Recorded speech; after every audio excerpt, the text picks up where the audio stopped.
All right, hello everyone. I see you all coming in. So we're going to give people a little bit of time to join us as we finish getting all set up. But what you do see, hopefully on your screen right now, is a poll. And we would love if you took just 1 second to answer the single question of the poll. We're going to use that to inform some of the things that we talk about today. So give us just a couple more seconds to allow as many people to join us as possible, and then we'll go ahead and get started.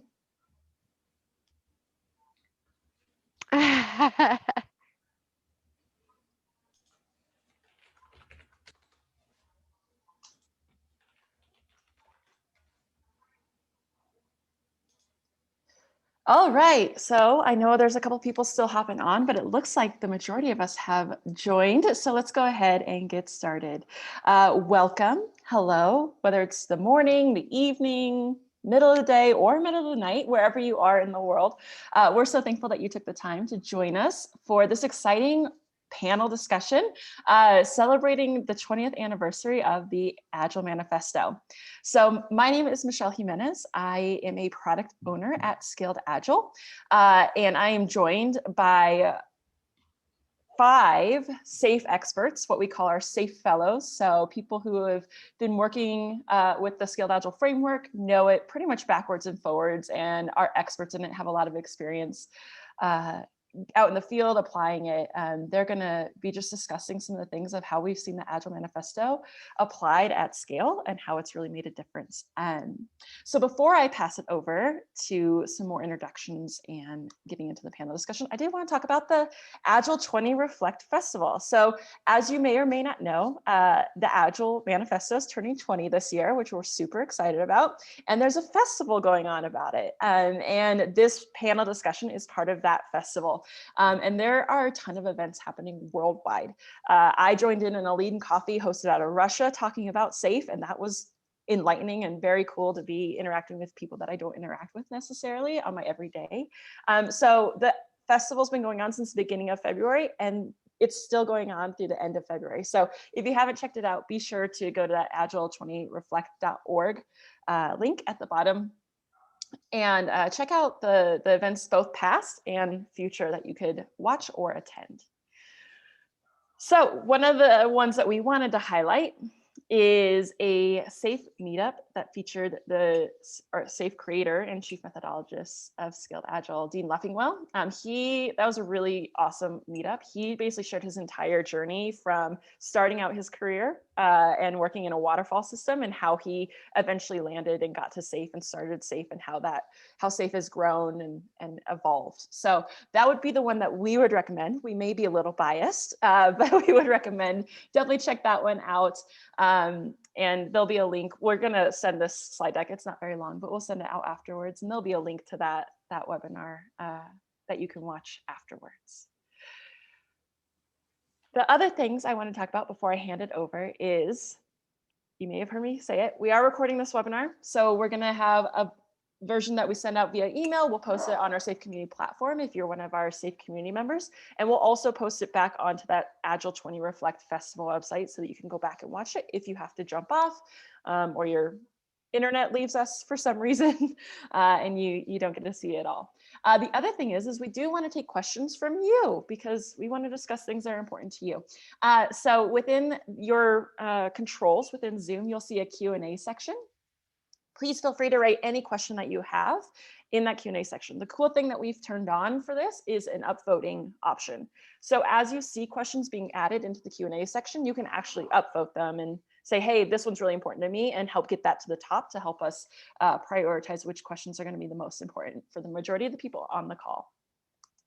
So with that, I want to hand it over to Andy Sales. He is our moderator for today. He is a SAFE fellow working at Scaled Agile. You can see his LinkedIn information if you want to connect with him afterwards.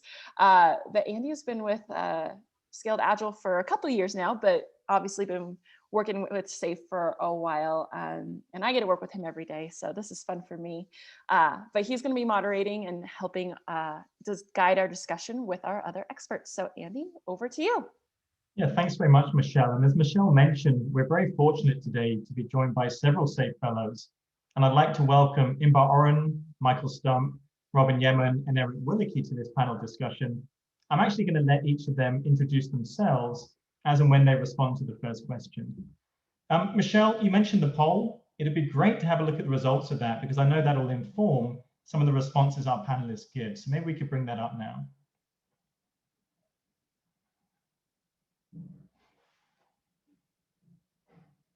I think you're on mute. I am on mute, thank you. So I was saying is, because it's a Zoom function, I can't display that part of my screen, but I can at least read off the answers and where we are. So our question was, what is your experience with SAFE? Who are we talking with today? We have an I've heard of it category. I've attended training. I'm actively using it. I teach and coach people in SAFE, or I'm an SPCT SAFE contributor or fellow and curious what my peers are saying. So we kind of, the three in the middle, I've attended training, I'm actively using it, and I teach and coach people in SAFE, are pretty evenly spread at about 30%. So 90% of our participants are within that range. We have 4% that say they've heard of it and 3% that say they're an SPCT fellow contributor. Okay, perfect. So what I thought would be useful is actually starting with the same question for each of our panelists, just to help kick off the discussion while we're waiting for other questions to come in. So Inbar, maybe I can start with you. As Michelle mentioned, we're celebrating the Agile Manifesto turning 20 years old. We've seen that it's spawned a huge community. It really influences the lives of everyone that's involved in software and technology. But how do you personally use and apply the Agile Manifesto in the change leadership activities that you take part in? That's a great question, Andy. I think the Agile Manifesto is very important to the way I work with people. It provides the background and the foundation to everything we build on. It allows us to understand that there is a small set of things that we should agree on to understand our change, understand where we need to move in a different direction, and align ourselves on. SAFE adds to it lean mindsets and the SAFE principles, but I think they form an important basic to the work that I do with enterprises and with customers. So we're all starting from the same background. I've been doing it I've been with Scaled Agile for the last 6 years, working with Dean on many evolutions of the framework, and it's always been there as the anchor. Michael, maybe I can come to you next. Does the manifesto play that same anchoring role for you, the sort of foundational role that Inbar mentioned, or are you using it in different ways today? Yeah, I think what Inbar mentioned, this really basics foundation, that's a really good point. And especially the 12 principles behind the manifesto are always a good guidance along the change journey for leaders. So when I'm working with individuals or organizations, I always try to refer back to the values and principles, but also put them into the right context. And I think that's kind of translation. If you are outside of IT or technology, build the right context around that. So it was really created for small or software teams, but I'm a strong believer, and I've experienced it, that it actually works for all kinds of domains, but it needs to be slightly adjusted or read in a different way. So I really believe that this helps with the why, and it's connecting the practices with values and principles. And this is the combination that I think will support sustainable change. And I know we'll come back later, Michael, to talk about some of those other domains you mentioned. What about you, Robin? I know you work in a very specific context. Do you find the same usefulness behind the manifesto that Michael and Inbar highlighted? Yeah, actually, the manifesto, I think, has really stood the test of time. And the reason I think that is because it comes back to some pretty basic beliefs that many people actually haven't read, right? So, that first one, individuals and interactions over process and tools. Well, we're saying that people matter and people still matter, right? That's important. So I usually bring that to bear. I get some teams, so I work at Lockheed Martin, and we tend to build, large complex systems that take software systems and test. And I remind everybody that the manifesto was written by a group of software engineers, right? So when they say working code, over, excessive documentation.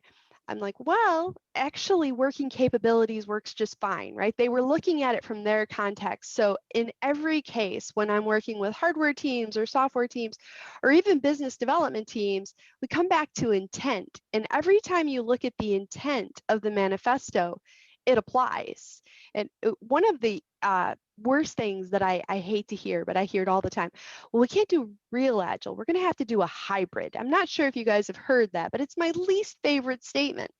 And by the time I have people go through, because I always start with the manifesto and the 12 principles, like Michael was saying, I'm like, so which one of these can you not do in your world? Which one really can't you do? And you find that people really haven't read the detail. They're like, no, the manifesto says that I have to check in multiple times a day. Like, it doesn't say that. I've actually even had a team that told me that. They're like, yes, Robin, it says that you have to check in multiple times a day. So I sent them a quick, image of the manifesto, and they were like, well, if you want to be a purist about it, no, it's not being a purist. It's really what it says. So I do think that it has stood the test of time for small and large teams. I mostly deal with large, and a variety of systems. What about you, Eric? I mean, Robin talked about how the intent has stood the test of time. Is that what you see, and is that how you use the manifesto in your teaching and your change leadership activities? Somewhat. I still value it quite a bit. To Robin's point, the intent is still clear. I still find it completely true. And as we take agility and the concepts that arose from the manifesto out to other areas and go broader up into large scale systems like Robin's working with, out into marketing and human resources and talent development like Michael does, we see that it has to adjust a little bit, but it still holds together really well. That said, I kind of treat it like I pull out my dad's old tools once in a while because I enjoy using them, but I've also looked at it as it's a 20-year-old historical document that I apply differently now. I don't use it per se, it just influences my career and everything I do. These days I focus on lean, I focus on new, more modern interpretations of the manifesto. I look at modern Agile, I look at different sources of knowledge because I don't want to be limited. So yes, phenomenal historical context, still completely true. And it's one piece of a rich tapestry of what we're accomplishing with agility in the world these days. Yeah, interesting, Eric. And maybe we can just tease that apart a little bit by thinking about what we start to see when we apply the manifesto at scale. So maybe coming to you first again, Inbar, but others feel free to chip in. Inbar, you work with some of the largest organizations around the world, helping them to scale Agile. What have you discovered as you do that in terms of applying the Agile Manifesto and its ideas to scale? Which parts are working, which other parts are you having to supplement, and what does that look like?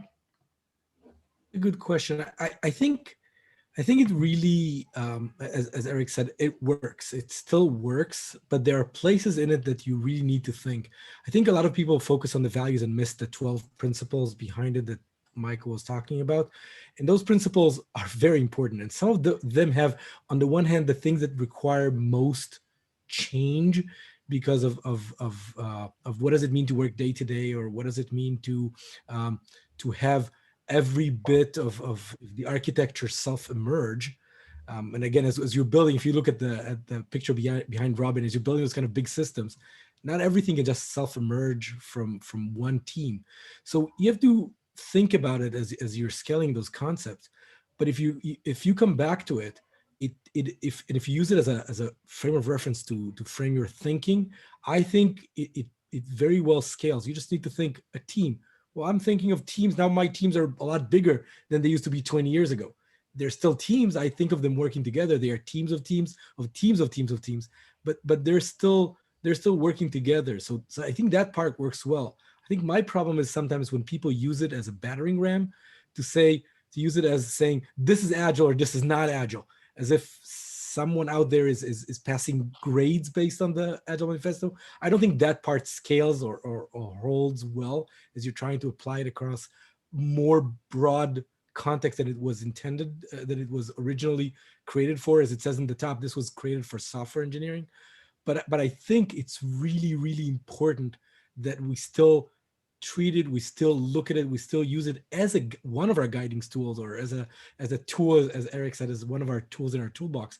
But we still need to understand it's 20 years old and it's being applied today to such a broader arena that I think the people who signed it originally had thought or intended or even hoped that it would reach.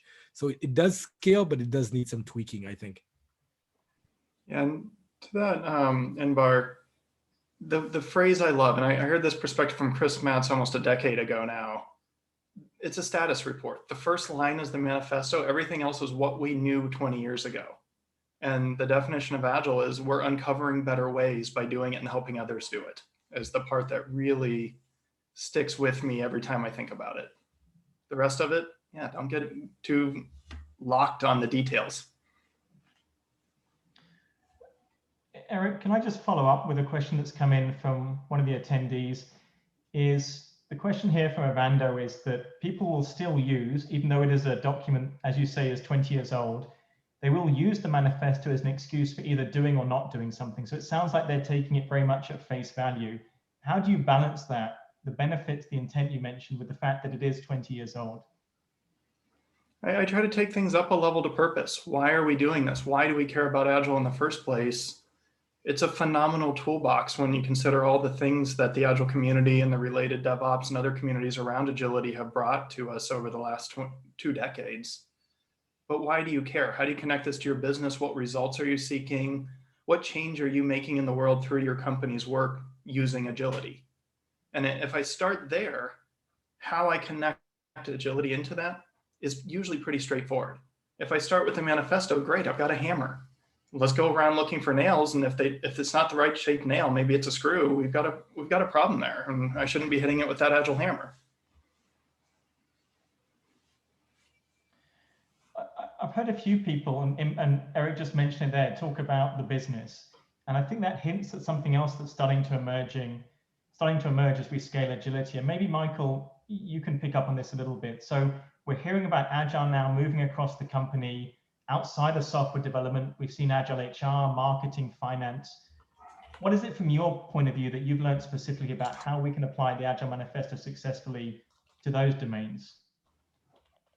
It's a really good question. I have the honor to work with a lot of organizations outside of IT and technology. And by the way, my first Agile project has nothing to do with software and IT. I think what Eric mentioned, what's the intent behind the manifesto, is really the key point here, the principles. And we see several other Agile Marketing Manifesto emerge, or Agile HR Manifesto. So there's a lot of things coming. And I think that's part of the change journey to help people to take the right steps. Because if we say something, or somebody from marketing sees Agile Software Manifesto, maybe they are not interested to that. So maybe we need to translate it a little bit and help and bring it closer to people that they really can connect with it and start to think at applying it in their specific context. So I'm strongly believing that the basic idea of the manifesto can apply everywhere in organizations, in all the domains. There are some other challenges. We'll probably talk more about that a little later. But the basic ideas work pretty well, and you want to have happy people. You want to deliver value to your internal or external customers. So there's a lot of common areas which you can translate into all the areas of the business, not only software development or technology.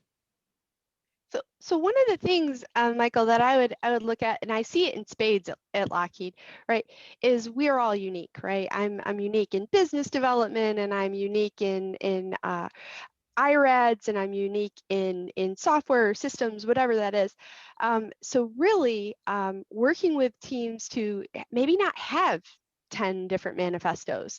Maybe the goal is the value of products out to our stakeholders at the pace that is acceptable to them, right? The pace that actually supports them. And because of that, right, really kind of taking down some of the language barriers, Because if you look at Agile, right, you see a lot of software people using the Agile language. And if you look at program management, they're looking at Lean. And if you look at services, well, they think ITIL and IT is the way to go. And if you talk to the systems engineers, well, they're actually using systems thinking and, you know, design thinking. And then when you talk to test, well, they're talking about shift left. But actually, if we all come together with this common language and this common goal, which Eric was talking about, then we together can deliver value to our customers. So not having, you know, multiple manifestos, but actually seeing where we all fit into that holistic puzzle, I think is, at least for Lockheed, is the answer I've been trying to push towards. So I just want to pick up on two things Robin mentioned there. One thing she mentioned was about the multiple manifestos, and the second was about this uniformity of language. Let's start with the language piece. The manifesto talks about software. Michael talked about the importance to the business. I know you work with cyber physical systems, Robin. So the first question, and anyone feel free to jump in here, do you look to adjust the language of the manifesto when you use it? Do you translate to make it context specific? How do you get around the fact that the language doesn't always meet the needs or the context of the people that you're coaching and supporting? So I focus on developing a Rosetta Stone. So I learn their language. I find it a lot easier to understand what they're talking about first to then try to map up the language. So if I'm talking to, let's say, a group of schedulers, right? We have entire schedules for some of these projects. I'm commanding Orion, by the way, right? And this is a multi-year project. And so I would say, okay, so we do story mapping in Agile, and that's really great. It's actually the same thing as precedence diagramming that was built in the 40s, right? So I try to map the language to something that they know, anchor that to what the new language is, or create an analogy in another environment, right? So if I'm talking about iterative development in software, in hardware, I'll turn around and talk about, well, you guys iterate too. You begin with kind of, you know, this breadboard, and then you iterate to a brass board, and then you iterate to a flight, you know, element. So basically, I try to map the languages as opposed to saying, hey, this is the right one and this is the wrong one. And that way, people get beyond the barrier of this is crazy and new and a bit scary and all this risk to, oh, we're really just all aligning on a value stream, and we're really focused on these business outcomes. Yeah, and I love that idea of a Rosetta Stone, Robin. One of the things I find myself doing at the beginning of most Agile transformations, I'll use some air quotes there, is helping people learn to stop talking about Agile. And too often we make it all about the words of Agile and the jargon that we love to use. And as I look at the panelists on this call, I can easily drop deep into jargon, and we have a very intentional, nuanced conversation using a lot of words that a typical business leader would be like, what do you, help me understand what that means. I need 3 years to unpack that.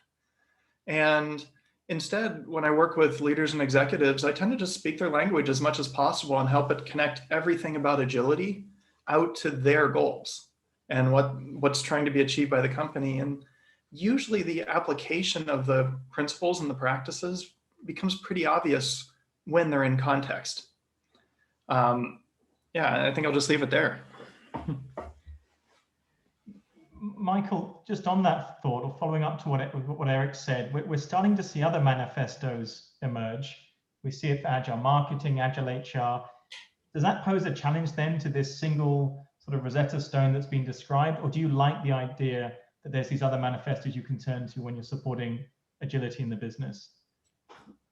I think it's a certain risk. On the other hand, I really like it because it helps with the whole change journey.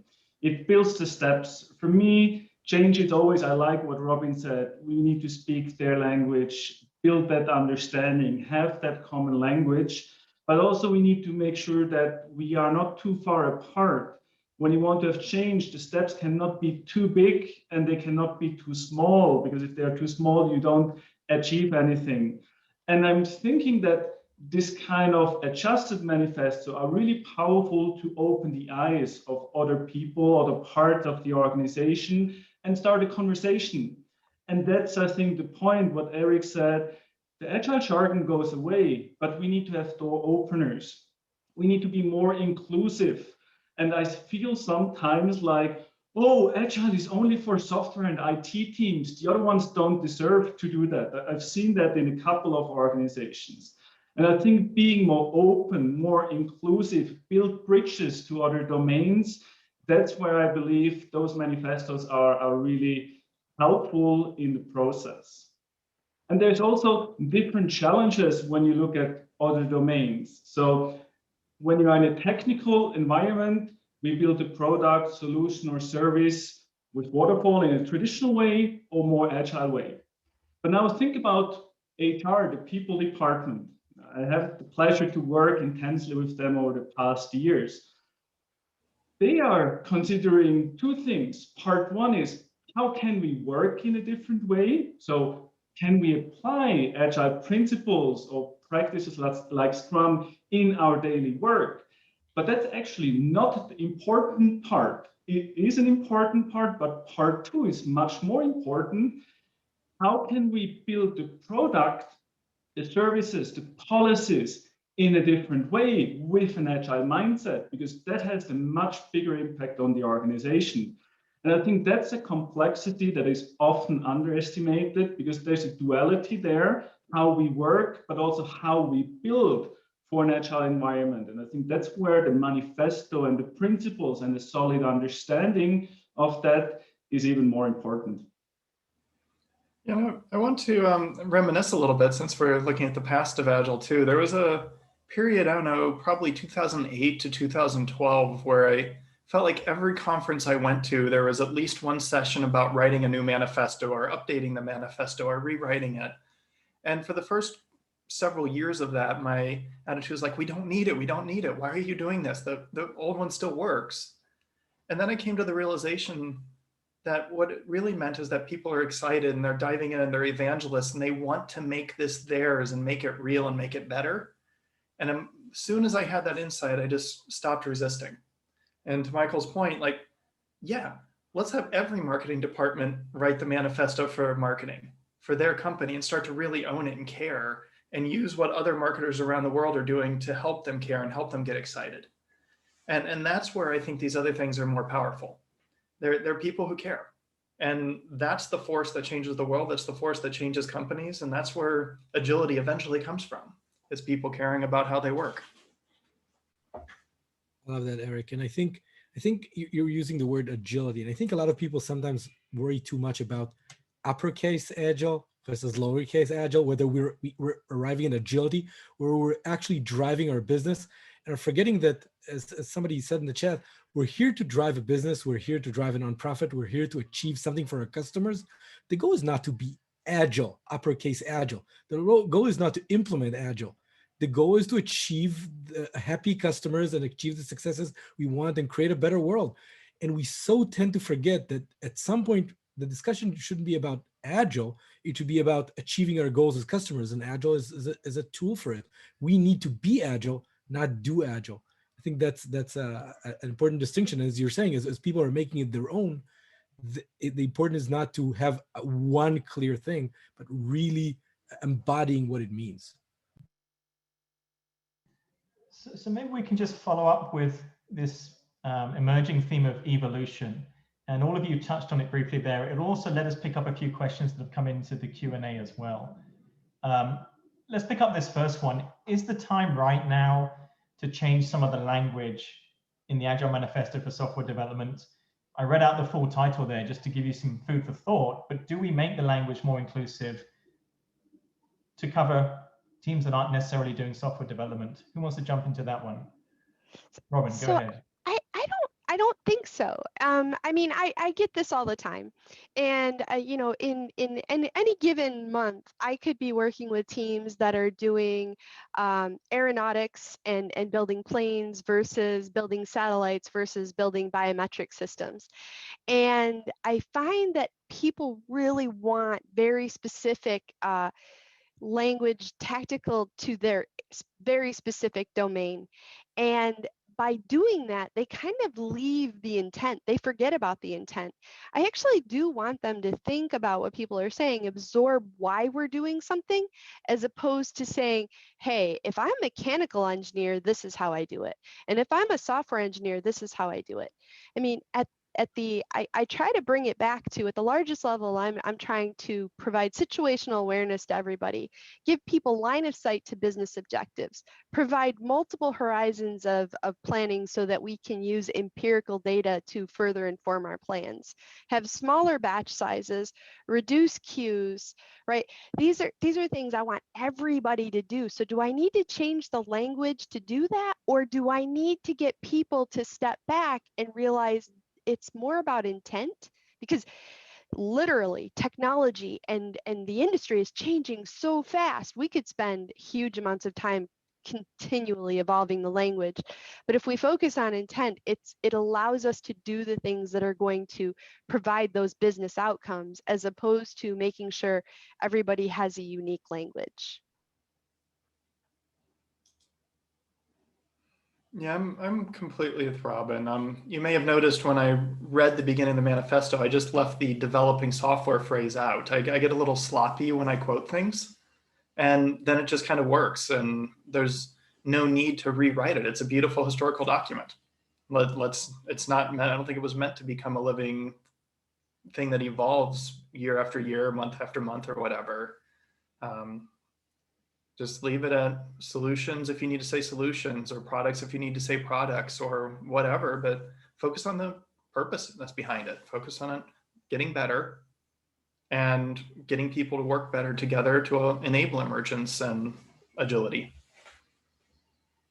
And I think that's also where we as Agilists come in, or everybody, to help to demonstrate the intent, live it, be a role model, how to apply it, and adjust it to the right environment. As Eric said, you start to remove some words, and it helps you in that situation. And I think that's my experience as well. It's like understanding the intent, refer back on a regular basis, because it's a really helpful tool, and to understand where it's coming from. And it's just amazing to see what all was created based on this manifesto in the last 20 years, and what evolved out of that. So I think it was a great trigger as well. And somebody in chat compared this, and I know that that's not what they meant, but that was comparing it to the kind of the U.S. Constitution. I think that's exactly what we should be afraid of. When somebody's trying to use it as a way of interpreting everything and trying to look at every word, and then we have to evolve it, and who's the right body to evolve it, and who gets to decide what is agile and what is not agile. That's exactly what we don't need. I agree with Eric. It's a historical document. It's a beautiful historical document. We should take it as that. We should take from it the values, the principles that work for us, but we should not be using it as a way to punish, or a word, or as a way to quantify what somebody's doing versus somebody else. I just want to take us in a slightly different direction. We had a few questions come in, and one in particular from Kurt is about one of the principles, which talks about self-organizing teams. We talk about architectures, requirements, and design emerging from self-organized teams. And Kurt's question is really, does this underplay the importance of leadership and management? Does actually having self-organized teams put the burden on the teams? Would they perform better if they were in an environment where they were supported by leaders or even managers? Who would like to share their thought? Robin, go ahead. I saw you just. So you can tell I'm really excited. So I have 3 kids, right? And 2 of the boys, and they're older, right? 30 and 22. So 2 of them, they live for video games. They absolutely live for video games. They just, it's amazing to me that it never gets out of their system. And it came from a paper that Dean had me read one time during class, right? And it made me rethink it, right? To go back and watch. And my sons they're role-playing games, but they play these role-playing games throughout, like cross countries, cross time zones, cross languages. And they really do move in and out of leadership situationally based upon who's really good at what. There's not Inbar saying, hey, Robin, you're good at this, so you do this. And Michael, hey, can you knock this out? They literally are able to move in and out of that role as depending on where their strength lies, and everybody just gets right behind them and they complete these missions. I was the classic mom. I was like, get out of your room and stop playing video games. Go do something valuable. After I read I'll have to ask Inbar if he knows the name of the paper. He probably knows what I'm talking about. I don't know the exact one. It comes in the training class. But I went back to watch and I was like, these are skills that we need the next generation to bring to the workforce, right? Cross-functional, cross-skilled people, cross-world to solve complex problems. Amazing. So we shouldn't try to beat that out of them. We should bring it in play. Do I need to have a leader tell me this, this, and this? Probably not. I could have really good facilitators that are helping me remove impediments, right? Because that's their high level goal, or folks that are enablers, gardeners versus, people telling you exactly how and what to do. I don't think it removes leadership. I think it builds leadership in all of us and allows us to basically move in and out of based upon our skill set. I agree with Robin. So really moving that leadership responsibility around as well. And if you have some experience, I think it's teaching others, coaching others with some of the skills as well that we can learn as a group. And that's what I've experienced leaders now. It's not so much about guiding and leading the team, but if there is a crisis, how can I enable the team to be able to respond really fast and more efficient than if I would be the leader to solve those problems? So giving them guidance, tools, education, coaching, and get the teams ready to be high performing. And that's what we see in sports as well. Hockey teams, I'm a hockey fan. So what is the coach doing? Building that right environment, coaching the players to be more successful. Everybody has a leadership role in different situations in the game. And I think instilling this kind of leadership as a task, leadership approach is a really powerful change. Yeah, and I've seen the same thing that Robin was describing with my daughter. And I was chatting with her one day and she casually mentioned the 400-person guild she was leading, and she was like 10 at the time. And I was like, huh, that sounds like leadership. And that same paper immediately came to mind for me. And it just reminds me of one of the things I too often see missing in any Agile implementation. I'll use Inbar's big Agile implementation here. And I think there's a specific risk around SAFe given the scale of seeing this, where we come in and we try to do Agile without passion and purpose to back it up. And when I see leaders at any level bring passion to what they do and bring clarity through purpose and kind of sharing a set of goals, agility becomes almost a natural extension of achieving that. It just flows, and it's very simple. And when you're trying to impose it as a methodology and you're trying to push it without anchoring it in a goal, you lose all of that. And that's why I think the online gaming space is such a powerful example. Is the goal is clear. We want to go achieve this thing, fight the monster, whatever that is. And people come along when a leader starts to coalesce energy and bring passion and focus it. And I want to see more of that in the workplace. So one thing I've heard you all mention very succinctly is that we can understand, interpret, and apply the Agile Manifesto across different domains by really understanding its intent. But Inbar, maybe I could come to you actually on this one. And are there some areas where you see people misunderstanding or misconstruing what it is the Agile Manifesto is saying? And do you have some examples of that you might be able to share? So I think there are. I think that's usually when people are taking it too literally and are saying the manifesto said, and it could be an extreme example like Robin said before, where people are saying things that are not even in the manifesto. Like you have to have stories. Stories are in the manifesto. No, they're not. But even when they're just reading out the manifesto, the places where they're taking specific guidance and trying to use it not as as a guidance, as a value, as a principle, but almost as doctrine, as something that came from above, and we must obey this decree. I think that's the biggest problem. And I think it's also not looking at the 12 principles. People are looking at the value, but they're missing. There are places there in the 12 principles that talk about business people and development people working together daily.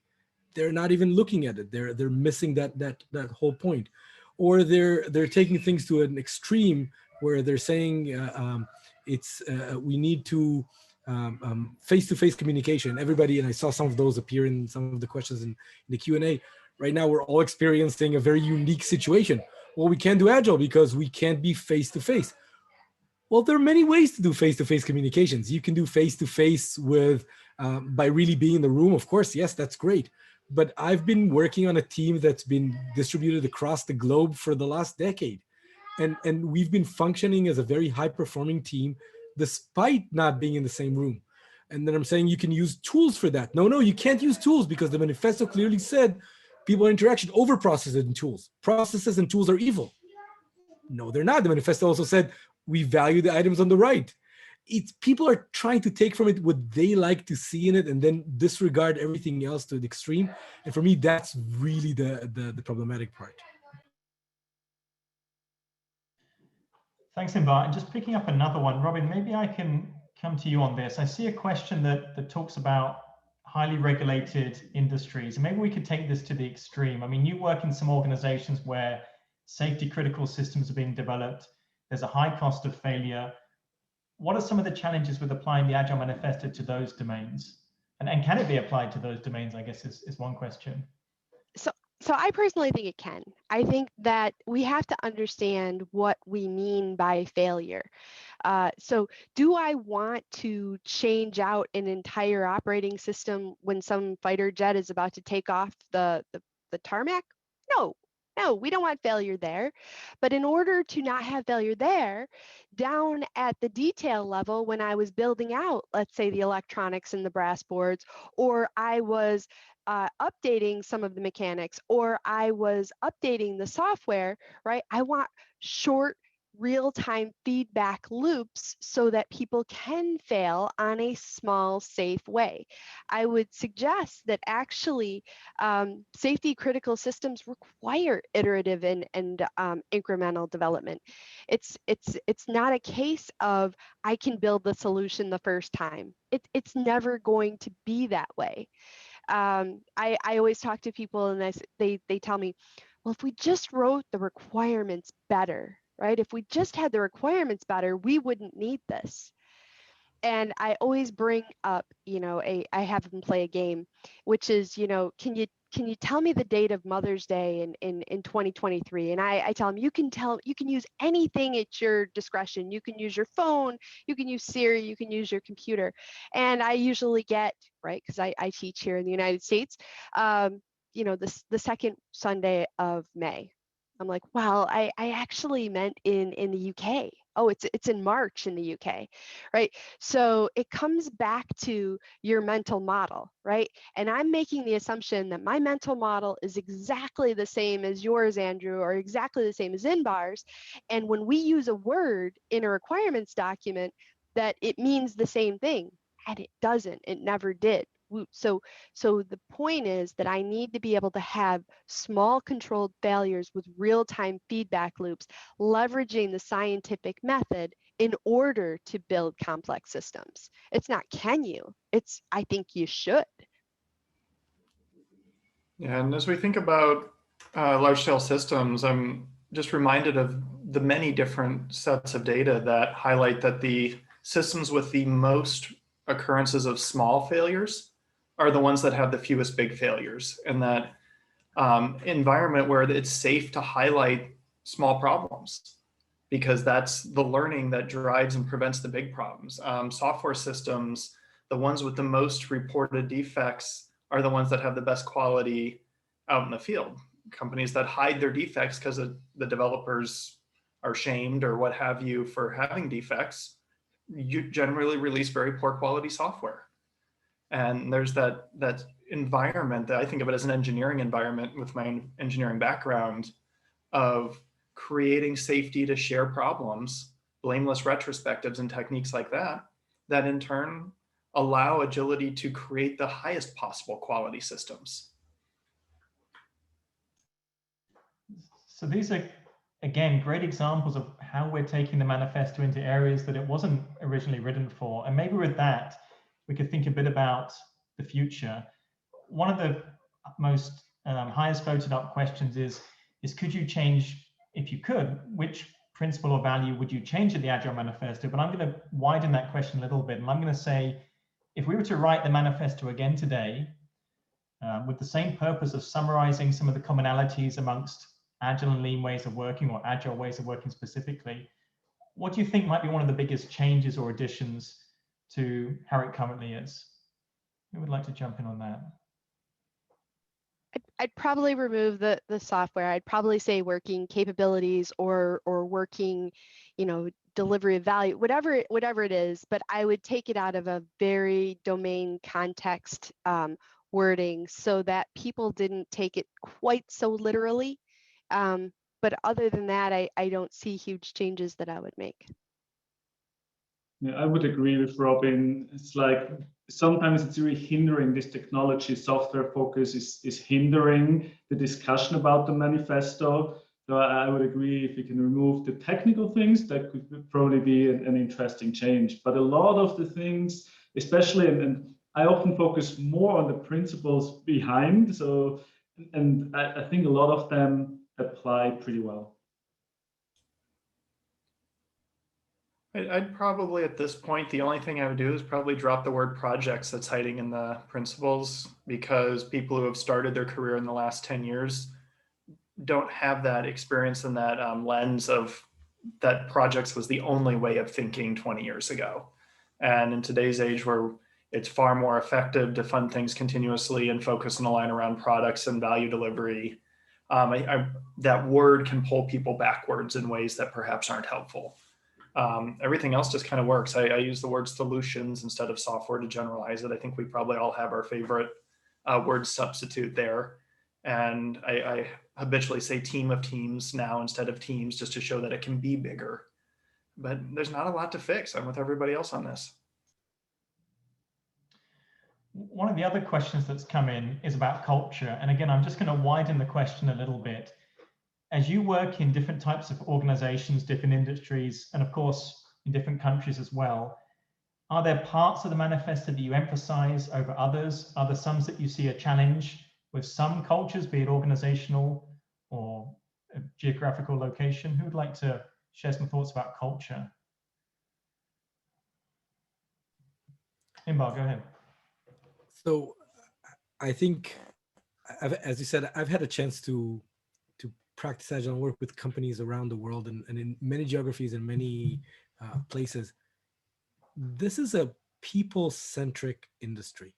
And I think while cultures are different, intrinsically, it's really interesting to see how much they're similar. And lately, I've been spending some time in different regions and talking to people. And I see some of the challenges that they're saying they're unique to our culture. And yes, some of it is unique. But it's also interesting to see how much they are universal and they match some of the things that we've seen, that I see in other places around the world. And I don't think people really spend enough time trying to understand what culture means. And sometimes it could be the culture of the company, but as we're moving to, and sometimes it can be the culture of a geography. And people they're trying to change, they're trying to fit new ways of working to old culture. For me, that's the biggest constraint that I see. People need to understand that as you're moving to different ways, as things are evolving, culture needs to evolve with them. And if you can't evolve the culture, if you can't really understand that the same thing that got you here is not going to take you there, for me that's a huge barrier to success, and a huge barrier to growth, and a huge barrier to actually entrenching it. The biggest problems I see is people are trying to adjust a framework like SAFe, not because you should adjust it, and by the way, you should, based on the specific needs that you have. It's because you just try to mash it with your culture instead of figuring out where the pains are and where it's actually exposing the problems that you should be handling, and you're turning it into a whiplash or a new way of just justifying whatever you wanted to do anyway. So for me, that's people just don't spend enough time either thinking about culture or making sure the change that you're doing is really changing the culture and just leaving it on the surface. I think I would agree with Inbar. And the other thing is really we do focus heavily on what's different. We spend so much time focusing on how we're unique and different. And it's always interesting to me because I've had the opportunity to work as a program manager as well as a software engineer, systems engineer, right? I'm hyper and I've kind of, jostled around. And I think it's allowed me to see that actually we're so much more alike than we are different, and that frequently we just don't realize it, right? If I talk to a hardware person, they're like, well, we can't really be T-shaped because we're very specialized. We know in software you guys can just write anything. Well, maybe not. There's some differences there. So a lot of the things that are brought up are not necessarily true differences. They're perceived differences, and I think focusing on where we're the same, and also making sure that we're looking at the culture, not just, hey, we have this culture and we can't change, but maybe trying some new ideas which would further inform our mental model, which may push our culture a little more forward than we've done in the past. I agree with Inbar and Robin. You come into a lot of organizations. Oh, we cannot do that because our culture is different, or this does not apply to us. It's different. Every company, every individual is a little bit different, as Robin said. But I think the general approach is still very similar. And what I see with transformation journeys in general, the cultural aspect, but also the communication aspect of the change is underinvested in, because that's a big part, getting people along, communicate the success, the challenges. And I think that will really help to shape and change the culture as well. Yeah, and I want to pick up a little bit of what Robin put in there and highlighted.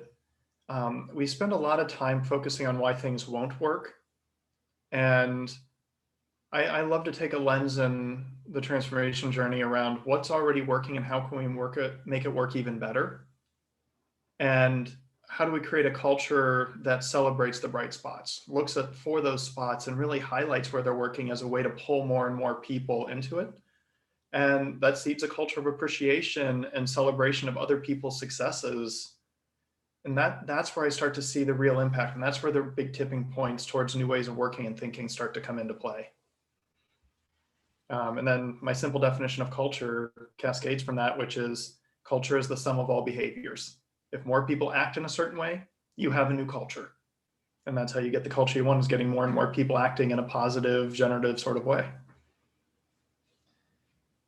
Fantastic, thanks folks. And Eric, can I stay with you actually, because we kicked off this discussion, you used the phrase historical document, the importance of the manifesto as a historical document.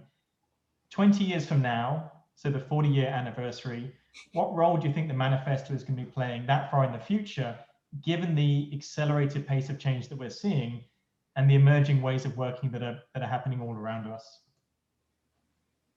I think we're hitting a fork in the road. I think there will be companies that probably still need to hear what they're hearing today and needed to hear a decade ago, and that kind of makes me sad. But I think the majority of companies that are still in business and being successful and thriving and creating new value that we can't dream of, I don't think they'll be talking about Agile. I think it will just be so part of the way the world works in the new digital economy that it's not a thing anymore. It's cute. It's like, yeah, I remember when they had to write that thing. I think that's the way it might be taught in school. I don't think it will be top of mind for anybody, I hope, in 20 years in the future. Would anyone else? There's a lot of agreement in the chat, by the way, Eric, to the summary you gave there. Would anyone else like to share their thoughts I saw a lot of So nodding heads, I think, as Eric was. 100%. It was, it's interesting. I was listening to, some folks in the DoD, and they were saying, hey, let's say Google doesn't even talk about Agile. Why aren't they at the Agile conferences? Well, it's because it's their culture. It's not a new way of doing things. It's just how they do business. It's not defined specifically. Same thing with other digital natives, right? So Tesla or even SpaceX. I think that the digital natives kind of have already embedded that into their culture, meaning it's not a thing, right? So they're not talking about Agile because it's not something they have to learn. They're talking about the next technical solution that they have to build and how they collaborate on it, right? Because we know in the future, complex problems are going to be solved in the liminal spaces, right? The in-betweens, they're not going to be solved in any specialized area. So I think that, Eric is exactly right. And I hope there comes a day when people don't say, hey, I want to be Agile. Really, how can I deliver new capabilities or new value to my stakeholders? At the end of the day, I think we're all in the field trying to work with customers to implement Agile, to implement safe. If we're here in 10 years, but honestly, in 5 years, still trying to get people to do the same things we're talking about today, we've all failed. Because those things, as Eric said, should become second nature, and we should build on them to work on the next thing that will evolve and the next challenges, and use them as the next building block. We can't stay on the same level all the time. We need to up level. We're standing up. We're using this that's basic to move forward, and then we're going to build a new level, and then that new level is going to become the norm, and we're going to use that as the next step, and then we're going to build a new norm and use that to become the next step. If we keep going back to where we were, we're not evolving as fast as we should, which is the whole point of what we're trying to do. Thanks, Inbar. And as we get to the top of the hour, I just want to give everyone on the panel a chance just to offer a few sentences of advice to the folks listening today. What are some actions or next steps they might take in terms of really using the Agile Manifesto and what it stands for in the activities that they're engaging with day to day? Eric, do you want to kick us off? Just a few sentences from each person.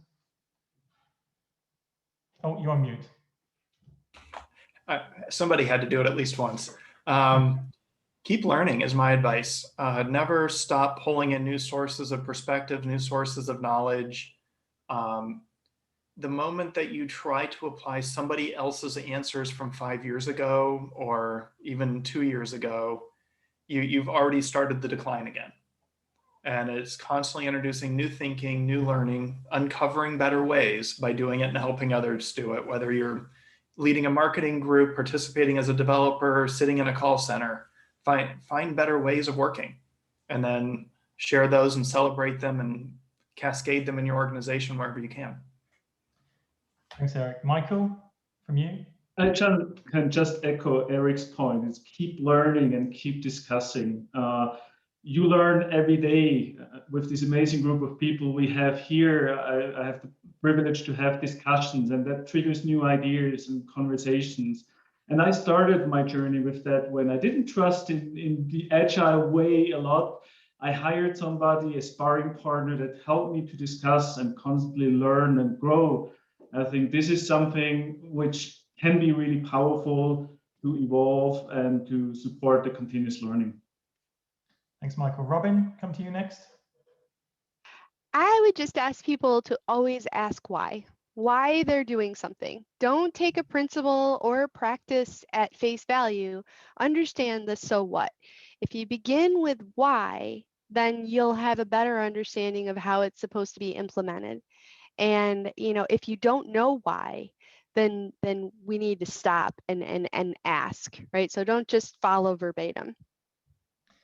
And Inbar, last word with you. I just want to agree with what Roman just said. I thought this was so important. Focusing on the why, focusing on the how do we do on the why we're doing things and what's the goal behind things. Can we build things that Eric was saying earlier, build your own. Oh, don't say we've lost Inbar as he was delivering the last line of the webinar, have we? I believe that's a mic drop. Look, I'm going to have to call it there. I'm going to say a huge thank you to our panelists. It's been a fantastic discussion. I can't believe how quickly the hour's gone. And of course, a huge thank you to everyone who's attended the webinar. I hope you found it useful. There's been some great discussions in chat as well. I'm going to hand it back to Michelle now to close out the webinar. Awesome. Thank you again, everyone, for taking an hour out of your day to join us for a very enlightening conversation. We just wanted to wrap up by a couple things. If you are involved with SAFE at all, we wanted to let you know of a couple things. First, you may have heard we recently updated SAFE 5 with a 5.1 update. We released it on February 10th. Excuse me. You can check it out, read a blog, find out what's new in SAFE 5. And then we also have more webinars coming up about organizing around value. We're doing a 3-part webinar series walking through how to identify value streams in arts, how to work through that workshop that we have, and then launching Agile Trains remotely that we'd love to see you on. So like I said, I'll be sending out a copy of this deck so you can have all of these links available for you. You don't have to try and find them on your own. But with that, again, we want to say a big thank you. Thank you so much for being engaged. The chat was going crazy. The Q&A was going crazy. We obviously couldn't get to all of your questions. There were some really great questions in there, but definitely keep asking those questions. Ask them of yourself, ask them of your peers, ask them of us. And we'd love to continue this dialogue with you. And with that, we will say goodbye for now, and hopefully we'll see you all again soon. Thanks so much.